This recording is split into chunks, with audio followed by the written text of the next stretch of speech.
Welcome to another adventure with Getting Lost. Today, if you remember, in part 2, we were actually at this road here, which is Upper Crossroads, and that was where we ended at part 2. Now, part 3, we're going to explore more of Chinatown. So let's get going and let's see what we can see around here. As you can see, we are actually at more of a higher elevation now. This is actually still Upper Crossroads, but you can actually see more of the surrounding area. In the background, the yellow-green building is actually called People's Park Complex, and directly behind that is Pearl Bank Apartments. Okay, and these are some of the apartments around here. They have pinnacles and also the Buddha Tooth Temple. And then, of course, this is the Central Business District of Singapore. Behind there, all those tall skyscrapers. In front of that, there is also Club Street, which is also one of the places that I have actually do a review on previously. If you want to know more, I will leave the link in the description below. But basically, this is Chinatown, this area here, all the shop houses, all the roofs. I'm actually viewing all these shop houses from Hong Lim Complex. Okay, which Hong Lim Complex itself in the past used to be more shop houses, but the shop houses were actually torn down. And this is actually Hong Lim Complex, Hong Lim Food Center, which has lots and lots of good food. If you want, I actually leave a link below of my food adventures there. You do not want to miss eating at this place. This is Temple Street. Temple Street is just one street over from Smith Street, and in front here is this shop that sells traditional Chinese desserts called Mei Hyong Yan Desserts. And if you do like to try some desserts, you can come here, but do take note that if you come here after dinner time, there will be a queue, so you may have to wait a while. And this is actually a shop called Kui Ki Bakery, which actually sells Macau pastries and cookies. So if you are interested in actually getting some of that, you can actually come here and get some from that shop itself. It's actually a very famous chain in Macau. A lot of people do go to Macau to buy the pastries and cookies from there. Temple Street was originally called Almeida Street, after Joaquim Almeida, who owned the land at the junction of Temple Street and Terengganu Street. At the time, there were two other roads also named after members of the Almeida family. In 1908, Almeida Street was renamed Temple Street after a fire brigade got confused between the Almeida Street and Almeida Street.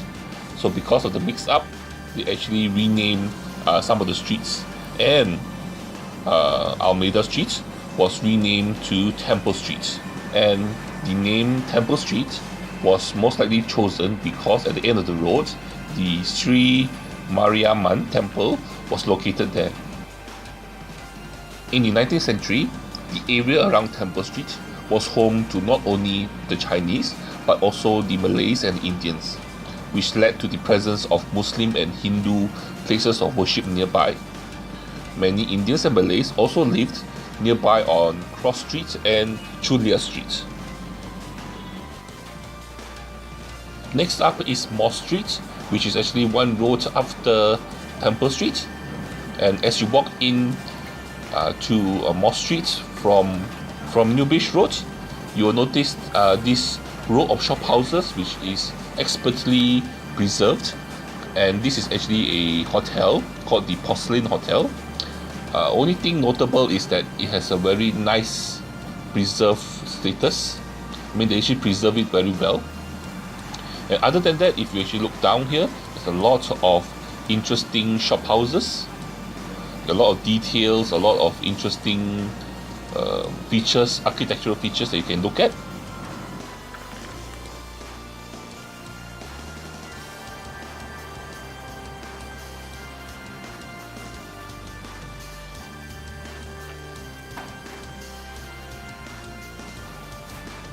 And Moss Street is named due to the presence of the Jama'ah Mosque, also known as the Chulia Mosque, which is situated at the junction of Moss Street and South Beach Road. Indian Muslims, also known as Chulias, were from the Coromandel coast in South India. They were among the first Indian migrants who settled down in Singapore during the early 19th century. While women began traveling from India to Singapore only from the 1860s, many Southern Indian Muslim men who arrived here prior to that period married local Malay women. Their offsprings were referred to as the Jawi Peranakans. Southern Indian Muslims who settled down in the northern part of Chinatown within the area of Chulia and Market Street were mostly traders running small-scale ventures. Other Indian Muslims were assimilated into the Arab Malay communities in Kampong Glam to serve the religious needs of the South Indian Muslim, Malays and Jawi Peranakans. The Jama'ah Mosque was built on Moss Street between 1830 and 1835, and the street was named Moss Street due to the presence of the mosque. We're now back on Upper Cross Street, actually at the junction of Upper Cross Street and New Bridge Road. And at the junction, you see this impressive building here. This building itself is actually now a Chinese departmental store, but in the past it used to be a hotel. It was the Great Southern Hotel, and it was once the place for Chinese high society in the 1930s, built by tycoon Eu Tong Seng. Great Southern Hotel was considered highly modern when it opened in 1927. The 6-story hotel was the first in Singapore to boast a passenger elevator. Occupying the entire 5th floor, the chic Southern Cabaret was the hotel's greatest asset. Here, the glitterati would live it up. They sipped the finest liquor, smoked opium on handcrafted pipes, and danced the night away with taxi girls who were paid dance partners. From one straight dollar, taxi girls could be hired for 3 dances. It was not uncommon for a celebrity or two from China or Hong Kong to be seen among the well-heeled crowd. The hotel stayed in business well past its heyday and eventually closed down in 1994.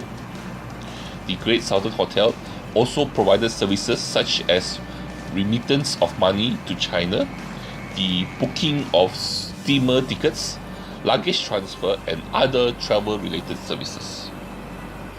So we are actually on New Bridge Road. Just to show you around the area.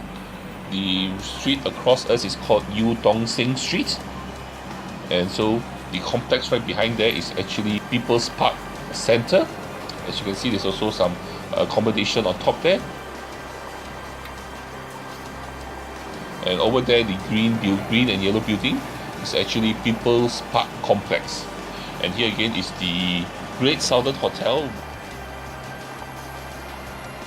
Okay, so this here is actually New Bridge Road, and we're going to go down New Bridge Road and just have a look and see what we can find to talk about. And there's also this place here which is called Chinatown Complex, mostly offices, and then there's a bit of retail at the bottom there. We are at the building that used to be the Great Southern Hotel. Right next to it is the Majestic Theatre, or it was also called Tin Ying Dance Stage. It attracted the most glamorous opera stars from China, which, with their beautifully painted faces and exquisite costumes, they performed to capacity crowds. Standing ovations and catcalls filled the theatre every night. Graceful hostesses sashayed among the patrons, serving wine and tea with teasing smiles. Tin Ying was built on a whim by tycoon Eu Tong Seng for his wife. After she was refused entry into another opera house, he offered it as a consolation. Not contented with building merely one theatre, Eu brought all the properties on the entire street, popularly known then as Theatre Street. In the 1930s, saw the theatre's heyday. Major opera stars flocked to perform in Tingyin to raise money for China's war efforts against the Japanese. In 1938, opera faced competition with the advent of talking movies. After World War II, Dahua Film Company took over the cinema and renamed it Majestic Theatre.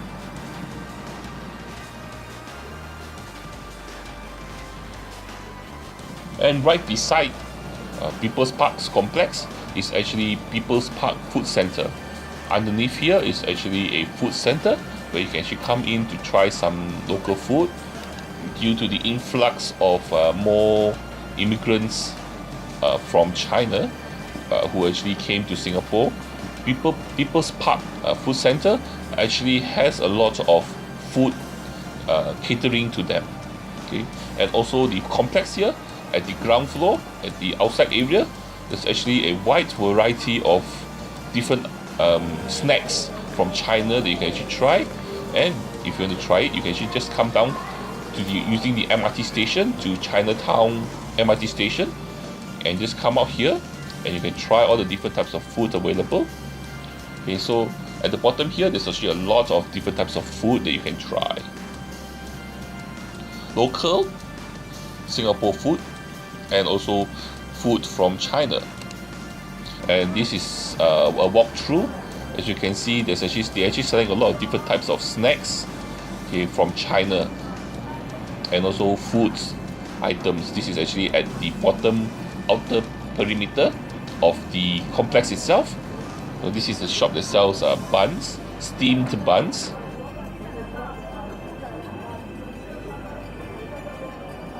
And then another shop here that actually sells all different types of deep fried snacks. Okay, over there's also some noodles dishes. So there's actually a wide variety of items you can come here and try. It's actually quite interesting. Anyway, I hope you like what you see here. This is part 3 of our Chinatown adventure. We have seen a lot of different things. We have visited some streets. We have seen some of the different items you can come here and try if you're interested. It's a very interesting place. Now it's actually an amalgamation of the Chinese in Singapore and immigrants from China coming into this area here. So now this place here is getting interesting. Anyway, I hope you enjoyed this adventure. I surely did. And there's a part 4 coming up soon. Maybe not immediately after this, but it's coming soon. Anyway, I hope you enjoyed this. You know what to do. Please like, share, and subscribe. And don't forget to join me for my next adventure. I guess that's all. Bye-bye.